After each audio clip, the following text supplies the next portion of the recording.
Christmas. So he's just sitting there. Christmas. You gave him the photos, right? Christmas. Well, you know what needs to be done? Christmas. What needs to be done will be done.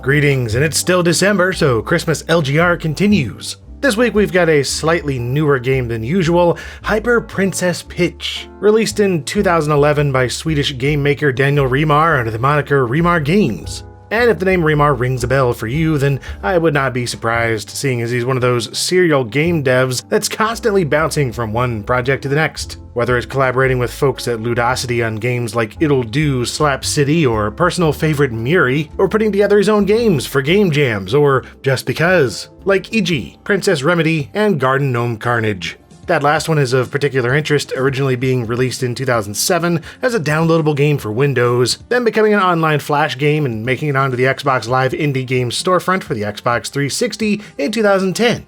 Garden Gnome Carnage itself was a potential topic this month, seeing as it's a Christmas game in its own right, where you play a Bungie gnome hurling both bricks and himself at legions of elves and Santas in an attempt to stop them from gathering presents. And it introduced the character of Princess Pitch, a blonde-haired lady of royalty in a pink gown. She bears a passing resemblance to Princess Peach, of course, but her voice has been pitched higher by about 10%, hence Princess Pitch.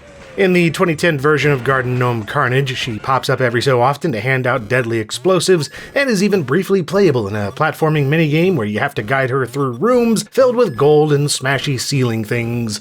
But as enjoyable as Garden Gnome Carnage is as a flash game time waster, it's the spin-off game Hyper Princess Pitch that thoroughly grabbed my attention. Yeah!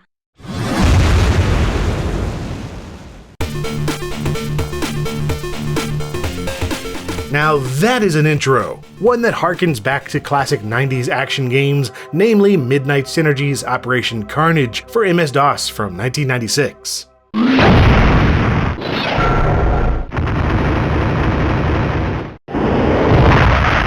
In fact, Mr. Remar himself described Hyper Princess Pitch as a remake of Operation Carnage, with all the fast-paced arcade action, short completion time, high replay value, and cheesy characters. Although yeah, Operation Carnage was itself a remake, or at least a loving tribute to the Williams arcade classic Smash TV. And seeing as that is one of my favorite twin-stick shooters, it should be clear why I was more excited by Hyper Princess Pitch than its gnome-filled predecessor.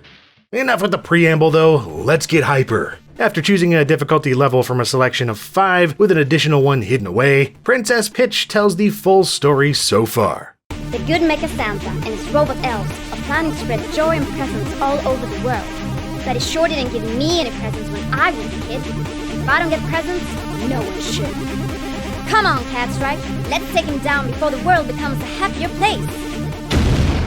With that deep lore taken care of, you're dropped into a snowy scene without enemies, so you can come to terms with the controls. Up, down, left, right, fire, and change weapons, that's it. Note that there are no controls for aiming, and after heading inside, it becomes apparent that in that respect, this really is an Operation Carnage remake. There are 4 main stages to complete, with each one split up into a dozen or more rooms. Upon entering, baddies start streaming in from just outside, sometimes one at a time, sometimes in massive groups and clusters. It's your goal to shoot anything that moves, pick up bonus items for points, and grab as many power-ups as you can. Your basic attack consists of throwing bricks, a la Garden Gnome Carnage, and fires rapidly with infinite ammo. But you also have 2 weapons with depleting ammunition. An ice thrower that has a limited range but destroys smaller projectiles, and a rainbow laser that's slower to fire but bounces off walls and packs more of a punch. Weapons can also be temporarily upgraded by picking up lettered tokens, granting you fleeting access to things like triple-barreled firing, massively upgraded firepower, shields that rotate around you and fire bricks, and hyper pickups that can deal ridiculous damage in short bursts.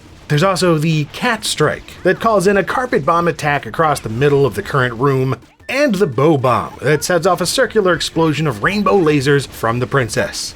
Once a room is clear of enemies, one or more exit doors will open up, providing access to the next room where it begins all over again until you reach the end.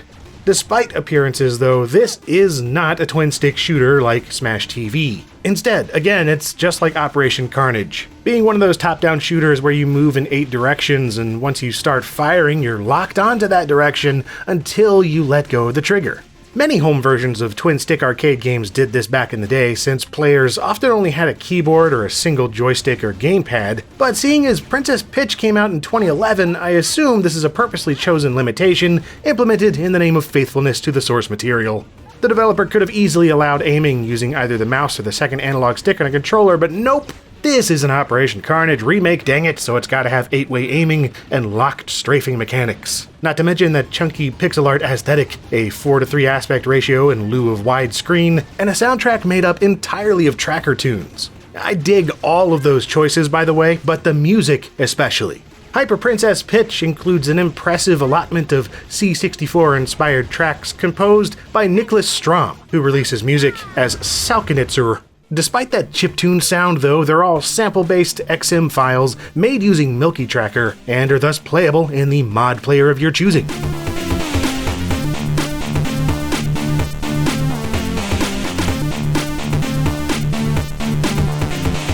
It's more than just an intentionally retro presentation though. Princess Peach does not hold back on the on-screen action. Unlike Operation Carnage, here there are no mid-90s DOS PC restrictions, opening up the floodgates for pixelized mayhem to flow more freely.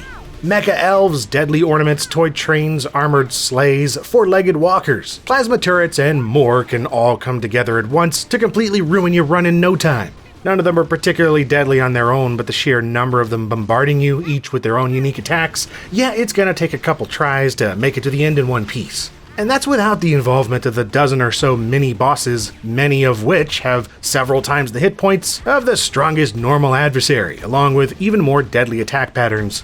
You can avoid a good number of these by simply skipping the rooms they live in, but you'll also be giving up thousands of points you'd earn for defeating them too, so you know, priorities. No matter what though, there's no skipping the end stage bosses, of which there are 4.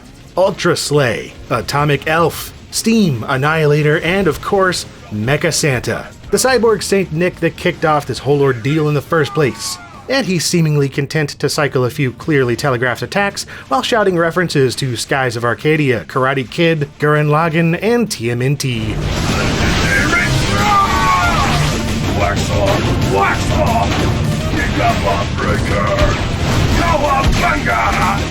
Once Santa's sufficiently exploded, a robotic arm reaches down, offering the princess a gift, seemingly making her second-guess her actions as she flies away on her rocket-propelled cat. Naturally though, this feeling of regret is momentary because that gift was not a gift at all. Looney Tunes-esque presents will not stand, man, so the princess flies right on back to pile drive Santa into oblivion once and for all. Awesome. And with that, Christmas is saved, by which I mean ruined, as intended. Yeah, I gotta say, I didn't have nearly as much trouble taking out all the bosses as I did surviving some of those overwhelming swarms of seasonal psychos earlier on. Sure, the bosses boast a whole lot of health, but their predictable patterns are a cinch to deal with compared to rooms filled with seemingly endless elves and razor blade tops flying all over the place. Or, well, then you play on higher difficulties and never mind, these bosses are ridiculous. Forget what I said, this crap is hard. Not impossible, but hard enough to ensure your doom in a split second of transient inattention. Thankfully, Princess Peach still boasts a few additional moves to help level the playing field. At any given time, you can press up, down, left, right to perform a pile driver when next to an enemy, which takes them flying into the air and crashing down on their head in an explosion that'll damage anything nearby. It also doubles as a counterattack against projectiles, acting as your one and only defensive move, however short-lived it may be. These moves can be tricky to use effectively in the heat of battle, but there really is nothing quite like a nicely timed Christmas pile driver to lift the holiday spirits. Then there's the ability to summon Peach's mother, the goddess of explosions. You can only do this once per playthrough, but she is fantastically deadly, taking out every enemy on screen, or half of a boss's health. You can also smash those purple X's on the ground to uncover more power-ups, or annihilate skittish gift-wrapped presents to reveal even more goodies before they hop away. And finally, there is a chance to gain some additional points and a different ending by countering this boss's giant rainbow attack. This brings about a 5th stage, Stage X. There's no boss or mini-bosses here, but completing the area does unlock the Galactic Princess Buster to use at the end of the game, something I won't spoil here, but suffice to say, it is as awesome as it sounds. And that is Hyper Princess Pitch, one of the more enjoyable Christmas games I've played since the last one I played, I guess. Whatever, it's good stuff, and it caught me off guard with how much I enjoyed getting my butt handed to me and replaying it until I got decent enough to unlock the next set of moves, maps, and power-ups. I admit I was initially turned off once I discovered it was a twin-stick shooter without the twin sticks, but props to Remar Games for putting things together with such skill that it still exudes excellence, despite the arbitrary limitation on controls. If only all freeware Christmas games were this well done. Evil will never triumph!